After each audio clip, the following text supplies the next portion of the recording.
அனைவருக்கும் வணக்கம். மீனராசிக்காரர்களுக்கு இந்த வேளையில் எதிர்பார்ப்பதை விட சந்திர கிரகணம் நடைபெறக்கூடிய வேளையில் காத்திருக்கும் அதிர்ச்சியாக எந்த 4 ராசிக்காரர்களுக்கு அமைய போகிறது. அதே சமயம் மகிழ்ச்சி நிறைந்த ராஜயோகம் என்று சொல்லக்கூடிய வகையில் எந்த ராசிகள் இருக்கின்றன, இதில் மீன ராசிக்கு எந்த வாய்ப்பு உருவாகிறது, மீன ராசிக்காரர்களுக்கு கிரக சஞ்சார அமைப்பின்படி ஏற்படக்கூடிய அதிரடியான மாறுதல் இந்த கிரகணத்தின் போது எந்தெந்த விஷயங்களில் ஏற்பட இருக்கிறது என்பதை ஆராய்ந்து பார்க்கும் போது பூரண சந்திர கிரகணமானது மார்ச் மாதம் 3ஆம் தேதி நடைபெற இருக்கிறது. மார்ச் மாதம் 3ஆம் தேதி நடைபெறக்கூடிய இந்த சந்திர கிரகணத்தின் போது கூடுதல் கவனத்துடனும் விழிப்புணர்வுடனும் செயல்பட்டால் பல சிரமங்களை தவிர்த்து நன்மை நிறைந்த ஒரு தருணமாக மாற்றிக்கொள்ள முடியும். ஏனென்றால் இந்த சந்திர கிரகணமானது மிக வலுவாக 6ஆம் இடத்தில் சந்திரன் வலம் வரக்கூடிய வேளையில் நடைபெற இருக்கிறது. சூரியன் 12ஆம் இடத்திலும் சந்திரன் 6ஆம் இடத்திலும் வலம் வரக்கூடிய வேளையில் இந்த கிரகணமானது நடைபெறுகிறது. கிரகணம் நடைபெறக்கூடிய வேளையில் ஆலயங்கள்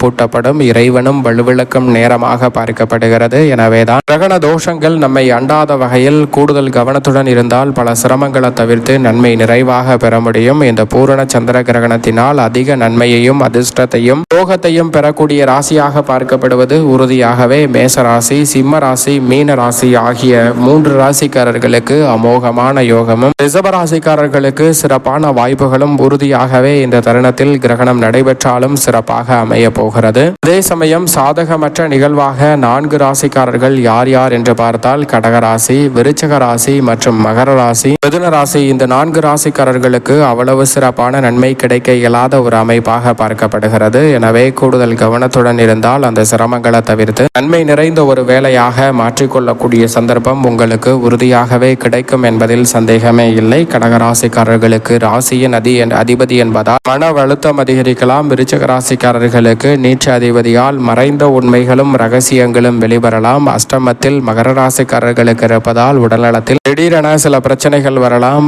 அதே போன்று மிதுன ராசிக்காரர்களுக்கு நண்பர் வட்டாரத்திலும் உறவுகளுக்கிடையேயும் சில மனக்கசப்புகளை சந்திக்கக்கூடிய சூழல் உண்டு. இதுபோன்ற விஷயங்களில் கூடுதல் கவனத்துடன் இந்த ராசிக்காரர்கள் செயல்பட வேண்டும். அதே சமயம் சந்திர கிரகணம் என்றால் என்ன என்று பார்க்கும் போது சூரியன், சந்திரன், பூமி ஆகிய 3ம் ஒரே நேர்கோட்டில் வரும்போது பூமியின் நிழல் சந்திரனின் மீது விழுவது சந்திர கிரகணம் என்று அழைக்கப்படுகிறது. சூரிய கிரகணம் என்பது சந்திரனின் நிழல் பூமியின் மீது விழும்போது ஏற்படக்கூடிய நிகழ்வாக பார்க்கப்படுகிறது. பொதுவாக சூரியனும் சந்திரனும் வலம் வரக்கூடிய வேளையில் நடுவில் பூமி வரும்போது சந்திர கிரகணம் ஏற்படுகிறது. அதே போன்று பூமியும் சூரியனும் நேர்கோட்டில் இருக்கும் போது நடுவில் சந்திரன் வருவது சூரிய கிரகணம் என்று அழைக்கப்படுகிறது. இப்படி 2 முக்கியமான கிரகணத்தின் போது மற்ற கிரகங்களின் இயக்கமும் ஆற்றலும் பாதிப்பை ஏற்படுத்தும். அந்த வேளையில் இறைவனும் சக்தியை இழக்கும் தருணமாக பார்க்கப்படுகிறது. எனவேதான் மீன ராசிக்காரர்கள் மட்டுமல்ல அனைத்து ராசிக்காரர்களுமே கிரகணம் நடைபெறக்கூடிய வேளையில் சற்று கவனத்துடன் இருப்பது நல்லதாக பார்க்கப்படுகிறது. அதிலும் குறிப்பாக மார்ச்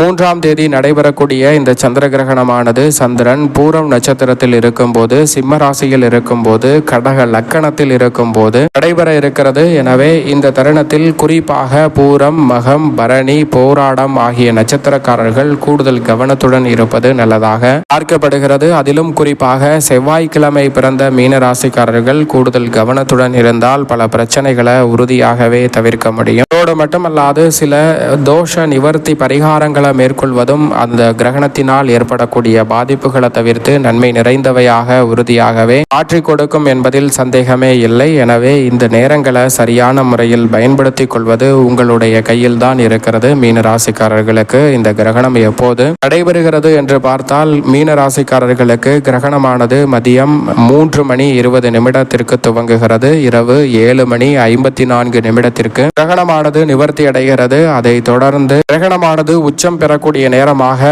மாலை 5:04 பார்க்கப்படுகின்றன. இந்த நேரங்களில் உறுதியாகவே என்ன செய்யக்கூடாது என்று பார்த்தால் நகமெட்டுதல், முடிவெட்டுதல், மிக முக்கிய முடிவுகளை எடுத்தல், மிக அதிரடியான மாற்றங்களை செய்யக்கூடிய முதலீடுகளை மேற்கொள்ளுதல் போன்ற பணிகளை நிச்சயமாக இந்த வேளையில் மேற்கொள்வதை தவிர்ப்பது நல்லதாக பார்க்கப்படுகிறது. அதே சமயம் பயணங்களை மேற்கொள்ளுதல், உணவு சமைத்தல், காய்கறி வெட்டுதல், கூர்மையான ஆயுதங்களை பயன்படுத்தி செய்யக்கூடிய பணிகள் போன்றவற்றை உறுதியாக தவிர்க்க வேண்டும். குளித்தல் உள்ளிட்ட பணிகளும் சுத்தம் செய்தல் உள்ளிட்ட பணிகளையும் கிரகணம் நடைபெறக்கூடிய வேளையில் செய்வதை தவிர்க்க வேண்டும். அது மட்டுமல்லாது எதிர்மறையான சிந்தனை செய்வதையும் தவிர்க்க வேண்டும். ஏனென்றால் கிரகணம் நடைபெறும் போது எதிர்மறையான சிந்தனை இரட்டிப்பு பலனை ஏற்படுத்தி கொடுக்கக்கூடிய வகையில் அமைவதால் பெரிய அளவில் அளவிலான பிரச்சனை ஏற்படுவதற்கான சந்தர்ப்பம் உண்டு. எனவே முடிந்தவரை இறை சிந்தனையுடன் மன அமைதியுடன் நேர்மறையான எண்ணங்களை எண்ணி இறைவனை நோக்கி வழிபாடு செய்வது சிறப்பான மாற்றத்தை ஏற்படுத்தி கொடுக்கும். குறிப்பாக இந்த கிரகணம் நடைபெறக்கூடிய வேளையில் வெளியில் சுற்றுதல், பயணங்களை மேற்கொள்ளுதல் போன்றவற்றை தவிர்ப்பது நல்லதாக பார்க்கப்படுகிறது. ஆனால் மாலை வேலை என்பதால் பள்ளி சென்று கல்லூரி சென்று வீடு திரும்பக்கூடிய நேரமாகவும் வேலைக்கு சென்று வீடு திரும்பக்கூடிய நேரமாகவும் இருப்பதால் நிச்சயமாக பயணத்தை தவிர்க்க முடியாத ஒரு சூழலும் இருக்கிறது. எனவே உறுதியாகவே அந்த நேரங்களில் கிரகண தோஷங்களை பாதிக்கக்கூடிய வகையில் உடன் தர்ப்பை,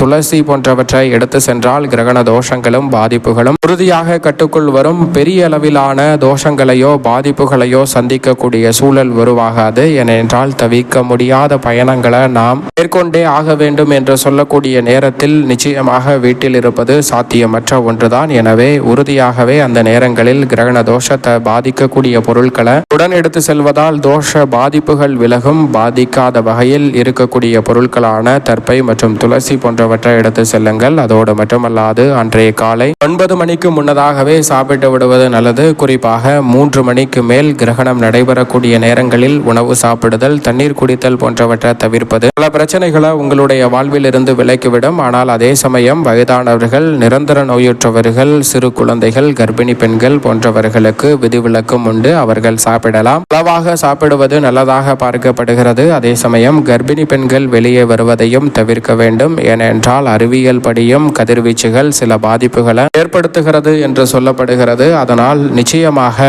வெளியில் சுற்றுவதை தவிர்ப்பது நல்லதாக பார்க்கப்படுகிறது. என்றவரை வீட்டிலேயே அமைதியாக அமர்ந்து நேர்மறையான சிந்தனையுடன் இறைவனை நோக்கி மன்றாடுங்கள். மனதார இறைவனிடம் வழிபாடு செய்வதால் பல பிரச்சனைகளும் சிரமங்களும் உங்களுடைய வாழ்வில் இருந்து விலகும். பொதுவாக கிரகணம் முடிந்ததற்கு பிறகு மீனராசிக்காரர்கள் மட்டுமல்ல, அனைத்து ராசிக்காரர்களுக்குமே அரசாங்க சம்பந்தப்பட்ட நல்ல செய்தி நிச்சயமாக கிடைக்கும். மக்கள் இன்புறக்கூடிய வகையில் அற்புதமான வாய்ப்பு ஒன்று உறுதியாகவே உங்களை தேடி வருகிறது. அதோடு மட்டுமல்லாது கிரகணம் நடைபெறக்கூடிய வேளையில் பங்குச்சந்தை முதலீட தவிர்க்க வேண்டும். இயற்கை சார்ந்த சில பிரச்சனைகள் ஏற்படலாம். ஒவ்வொரு நாட்டிற்கும் இடையே இருக்கக்கூடிய கடுமையான போட்டிகள், போட்டி மனப்பான்மை என்பது சில பிரச்சனைகளுக்கு ஏற்படுத்துவதற்கான சாத்தியக்கூறுகளை உருவாக்குகிறது. எனவே கூடுதல் கவனத்துடன் இருங்க. ஆனால் கிரகணம் நடைபெறக்கூடிய நேரங்களில் சற்று மனக்குழப்பம் இருக்கலாம். எனவே ஆன்மீக சிந்தனையை அதிகரிப்பது பல பிரச்சனைகளை நிச்சயமாக விலக்கி நன்மையை நிறைவாக மீனராசிக்காரர்களுக்கு பெற்றுத்தரும் என்பதில் சந்தேகமே இல்லை. அதோடு மட்டுமல்லாது இந்த தருணத்தில் எதை செய்தாலும் கூடுதல் கவனத்துடன் இருந்தால் உறுதியாகவே நன்மை நிறைந்தவையாக அமையும் என்பதில் சந்தேகமே இல்லை. மேலும் சாதகமாக மாற்றிக்கொள்ள நிச்சயமாக கிரகணத்தின் போது கூடுதல் கவனத்துடன் பல பணிகளை மேற்கொள்ளாமல் இருப்பதே நல்லது. கிரகணம் முடிந்ததற்கு பிறகு வீட்டை சுத்தம் செய்துவிட்டு குளிப்பதால் எண்ணற்ற நன்மை உங்களை தேடி உறுதியாக வரும்.